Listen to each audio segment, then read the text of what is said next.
नमस्कार मंडळी, मी दीपाली स्वागत करते तुम्हा सर्वांचं आपल्या नवीन एका व्हिडिओमध्ये। तर संध्याकाळ झाली की आमच्या कियांचं सुरू असतं खाली चल, मग त्याला थोडा वेळ खाली घेऊन आलेले। मग इथे त्याला त्याची फ्रेंड भेटली, मग तिच्यासोबत मस्त खेळू लागलेला। तसं तो माती ते काही खेळत नाही, पण ती खेळत होती, मग तो तिच्यासोबत खेळू लागला आणि त्याची लहानपणापासूनची मैत्रीण गाथा त्याला दिसली आणि तो पळत सुटला तिच्याकडे जाण्यासाठी। पण ती बाहेर चालली होती, तर मग ती काही थांबली नाही।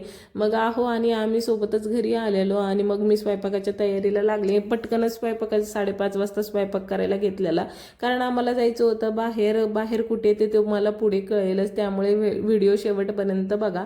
मग इथे शेंगा आणलेले होते, शेंगा निवडून घेतल्या आणि लगेचच भाजी करायला घेतली। सध्या ऍसिडिटीचा खूपच त्रास होत आहे, त्यामुळे ते काय बोलले काहीच मसाला टाकू नको, फक्त तेला मिठामध्ये शेंगा बनव। मग त्याच पद्धतीने बनवायला घेतलेल्या।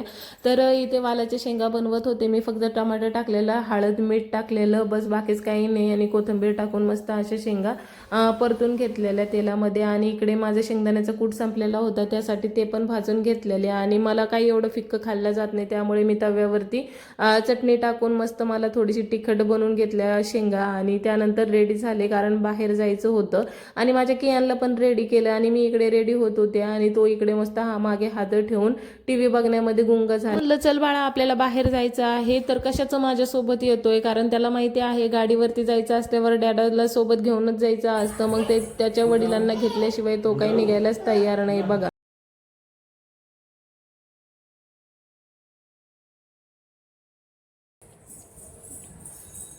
अरे डॅडाला राहू दे, आपणच जाऊ।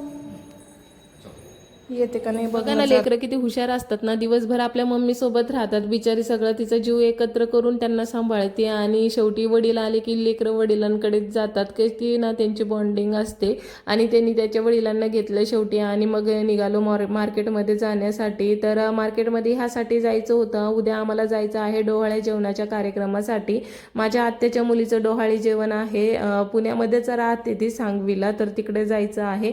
मग त्यासाठी म्हणलं चला आजच जाऊन घेऊया, कारण परत त्या दिवशी कधी जाणार आणि कधी घेणार। मी लवकर घरातली कामं होते, स्वयंपाक ते करून घेते आणि लगेचच आपण जाऊया। ते पण बोलले हो बरोबर आहे, जाऊया आजच, कारण उद्या कधी आवरणार, कारण ऑफिसला जायचं होतं त्यांना, आणि तिथून येऊन मग आम्हाला जायचं होतं। तसं ते हाफ डेज घेणार होते, कारण चाकण ते सांगवी हा बराच डिस्टन्स आहे, मग ते फुल डे करून कधी येणार आणि कधी जाणार यासाठी त्यासाठी मग ते आले आणि मग आम्ही गेलेलो। तर आम्ही इथे आलो होतो मुलचंदमध्ये भरपूर अशा साड्या बघितल्या, आणि मी कुठली साडी घेतली आहे ना तिच्यासाठी हे तुम्हाला व्हिडिओमध्ये पुढे कळेलच, तर व्हिडिओ स्किप न करता पूर्ण बघा। एवढ्या सुंदर सुंदर साड्या होत्या ना, आणि मला तिला म्हणजे लाईट वेटमधनं पण घ्यायची होती, कारण अशामध्ये जास्त हेवी साड्या घालू वाटत नाही, आणि दिसायला पण सुंदर दिसली पाहिजे, सोबर दिसली पाहिजे, यासाठी मी भरपूर अशा साड्या बघितल्या, आणि त्यातली मी कुठली घेतली आहे हे तुम्हाला पुढे कळेल। साड्या घेतली, आणि त्यानंतर ना मला आज पाणीपुरी खाण्याची प्रचंड इच्छा झाली होती।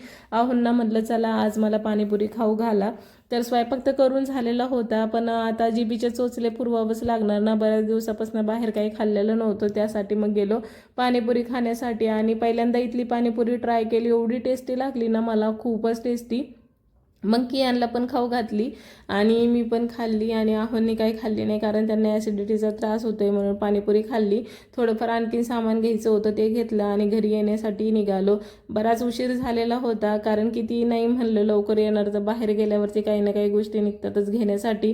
घरी आलो, मग आहोंचा टाईम होऊन गेला होता जेवणाचा, कारण रोज आम्ही 8 वाजता म्हणजे 8लाच जेवतो।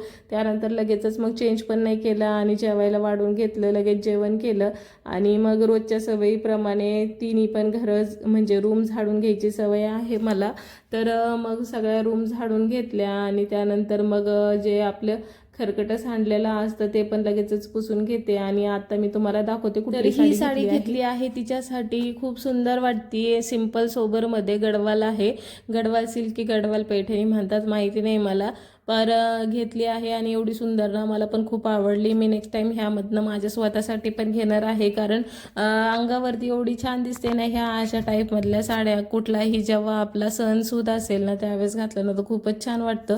त्यानंतर मग कियांनी अर्ध नारळ पाणी पिलं होतं आणि अर्ध तसंच होतं, मग मी ते पिऊन घेतलं। आणि शेंगदाणे भाजून गेलेले होते, त्याचं कूट करायचं बाकी होता, म्हणलं चला लगेचच आता कूट करून घेऊया, कारण मी आठवड्याभरचा कूट एकदाच करून ठेवते, एवढा जास्त कूट वापरत नाही मी, त्याच्यामुळे एवढेच मला सफिशियंट होऊन जातं. आणि जर संपलेच तर पुन्हा शेंगदाणे भाजून करून ठेवत असते, कारण सकाळच्या गडबडीमध्ये ना हे खूप फायद्याचं ठरतं शेंगदाण्याचं कूट करून ठेवला तर. कारण कोरड्या भाज्यामध्ये सहसा आपण शेंगदाण्याचं कूटच वापरतो आणि सकाळी टिफिनला कोरड्या भाज्या द्यायच्या असतात, त्यासाठी शेंगदाण्याचं कूट करून ठेवत असते. आणि मला रोजची सवय आहे झोपताना त्यासाठी मी इथे पाणी कोमट करून घेतलं आणि त्याच्यामध्ये 1 चमचा तूप टाकून घेतलं आणि ते हळुवारपणे पिऊन घेतलेलं, कारण रोजच रात्री मी आता सध्या हा रुटीन फॉलो करत आहे. आणि त्यानंतर मला केसांना तेल लावायचं होतं, तर तेल इथं मी अगोदरच बनवलेलं होतं, त्यामुळे तुमच्यासोबत ते काही शेअर केलेलं नाही. तर ते तेल संपलं ना त्यानंतर मी तुमच्यासोबत शेअर करेल मी केसांना काय लावते आणि कशामुळे माझे केस डाट आहेत. तर तुम्हाला जर ही रेमेडी हवी असेल तर मला कमेंट करा, म्हणजे मी लवकरात लवकर बनवून तुमच्यासोबत शेअर करेल. मी इथे तेल लावते आणि कियान माझ्या मांडीवर येऊन बसला की मला पण लाव म्हणून.